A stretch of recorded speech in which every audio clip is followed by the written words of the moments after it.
grandmother, my grandmother and my mom, and then my great-grandmother and great-grandfather bought the house in 1939. So it has been in the family for a while. So the house was built in 1845, completely by slave labor.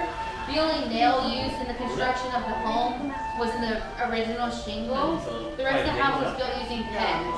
So the first owner was Dr. William H. Thornton, who was married to Mary Butler Shorter. He invented the very first medical and surgical infirmary in 1859, and then moved on to be Eufaula's very first mayor. It's a very prominent position in Eufaula. So the porch actually is not original. The two columns is where the porch cuts off beforehand.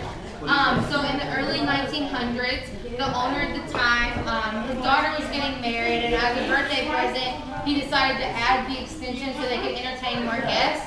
But at the same time, he wanted to have a more private, sit-back kind of homey feel, but also be close enough to the road where he could still feel like part of the community. So the house actually was on the tour from the 1970s all the way up until the 1990s. So that's when my great-grandmother's house started to decline a bit, so we decided to take it off the tour. And then when my grandmother came back permanently in the late 2000s, we decided to add it back. So the house has been back for 4 years. This is our 4th year back on the tour. So the newest additions to the house are the fountain and the Star of David stained glass mural above the door. The fountain actually has been here my whole childhood. So probably 15, 20 years that it's been here, but definitely a newer thing. And then the Star of David stained glass mural was added 2 years ago. We are the only remaining Jewish family in Eufaula that we know of, so we decided that that in itself could probably tell a story. So, yeah. I was telling somebody just a minute ago, it wasn't the large community. Definitely a more amount than there was now. There used to be a temple in Eufaula, but it was destroyed. They don't know by who, they don't know by when or what. So they decided that people just kind of dispersed after that. So the closest one is Columbus or Dothan. Columbus is more conservative, Dothan is more reformed. So I guess whichever sect you want to go into. But yeah, so we actually go to Temple or Dothan. So yeah, so you guys can come on in. But you got a seat there too. You know, you can sit down when you want to.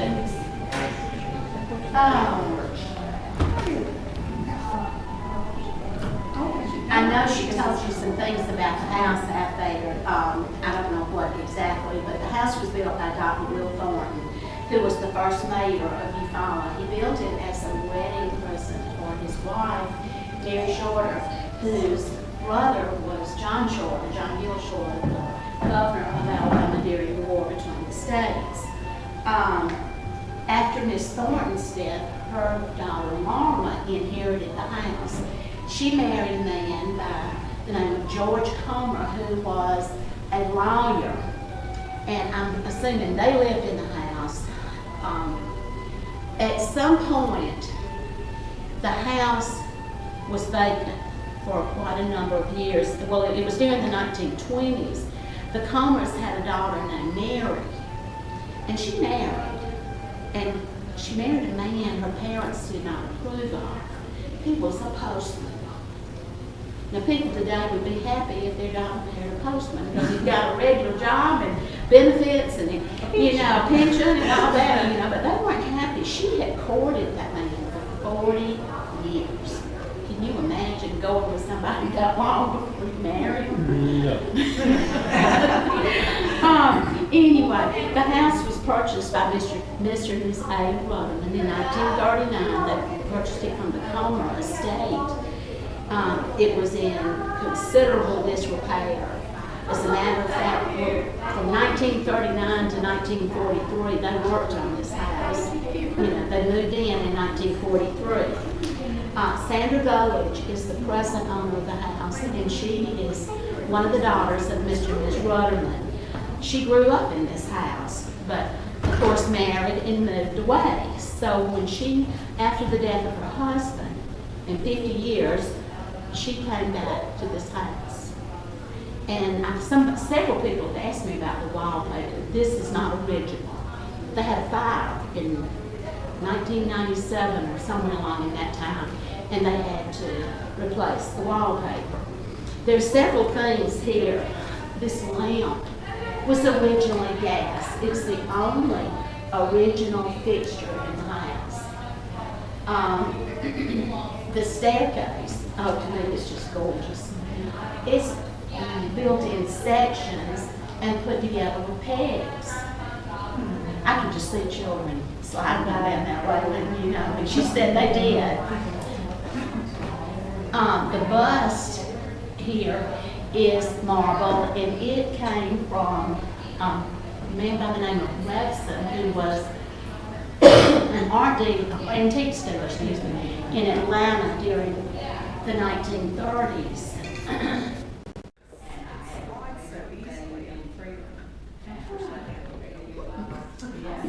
Come on in. Thank y'all for coming.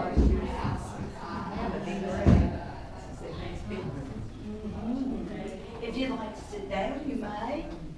But I must say that sofa over there is very hard. If you would want to sit down, use this sofa right here. Over here. Okay? Come on in. Welcome. I'm Lisa Lewis. And we have two visitors here that I know very well. This is my daughter-in-law, Katie, and that's my son, Daniel. Welcome to the parlor, or the music room, or the gold room. So whichever granddaughter you might ask, they would give you a different name for this room, I promise you. We're going to start off over here by the wall. We have the cathedral doorway here. This was initially installed by Dr. Thornton. The story goes that he went to Virginia for a meeting and he stopped in a church. He loved the doors and said that when he built a home, he was going to have cathedral doors in his home. And so he had these imported from England and had them installed when he built this home.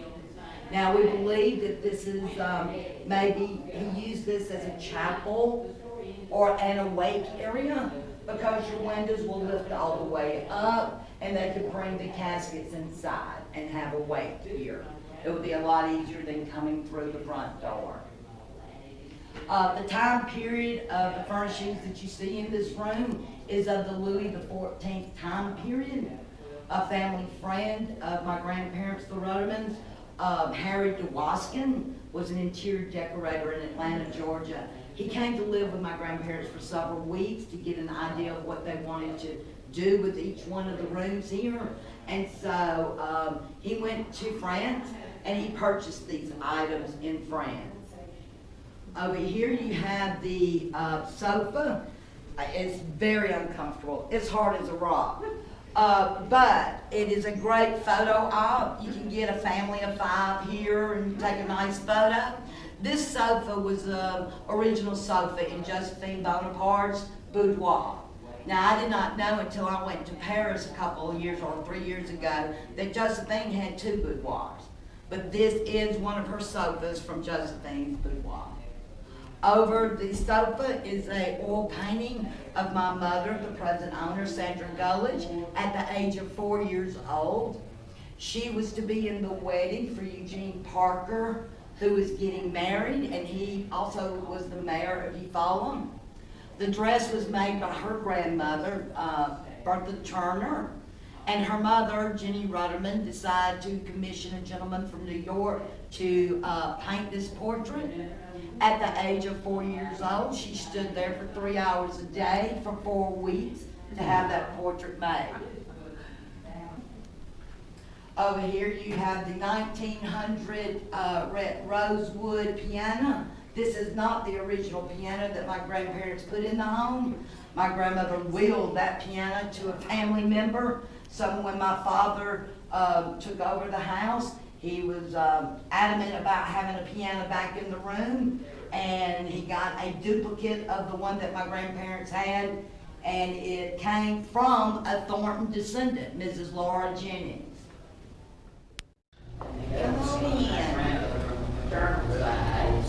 My mother, that's my grandmother, and her 3 sisters. Yes, we both live here. I moved here. It's a pleasure to have you. Have you been in my life?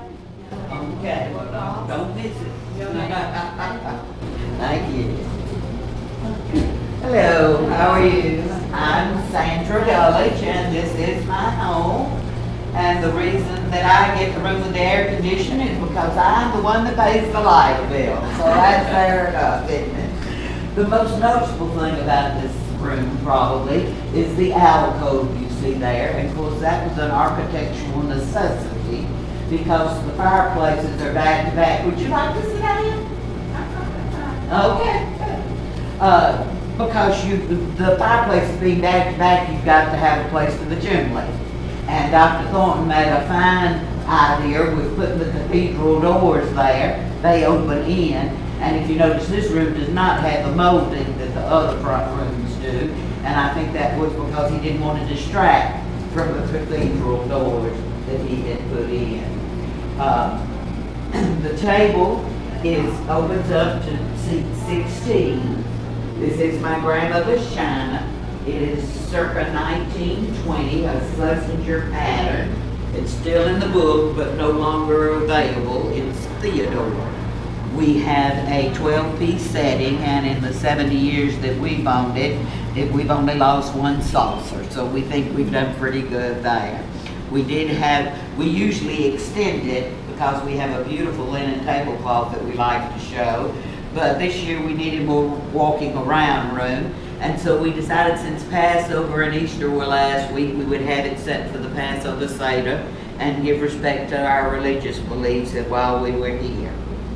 The chandelier is the smallest tier of a 3-tier chandelier that was in the Capitol Club in Atlanta, Georgia. And in 1939, when my parents bought the house, they were renewing the Capitol Club, and they did away with this chandelier.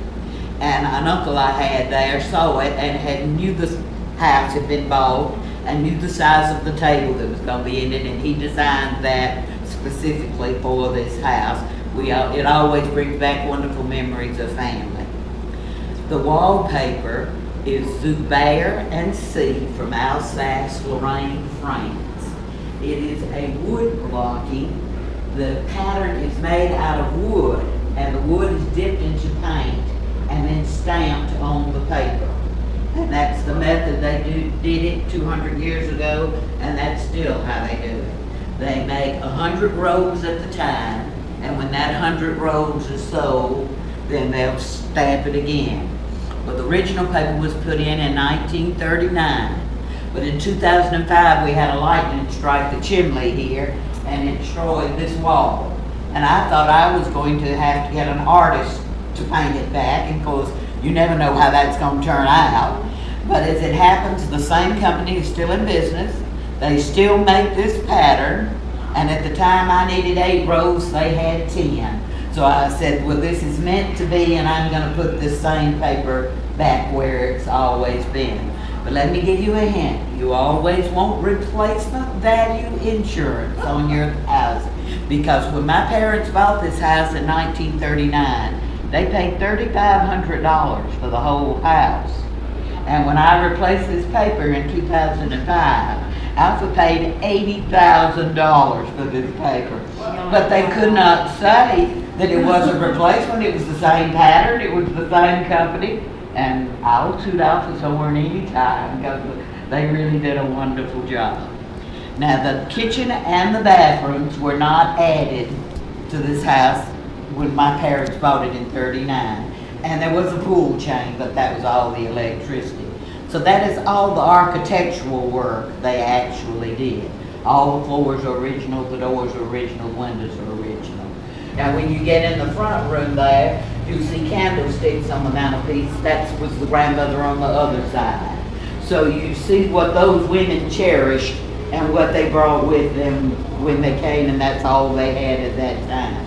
And we feel very privileged to have a house of this age that we can show it in, and I hope with these grandchildren of mine that we'll be able to keep the house for many more years in the family so we can continue to show it.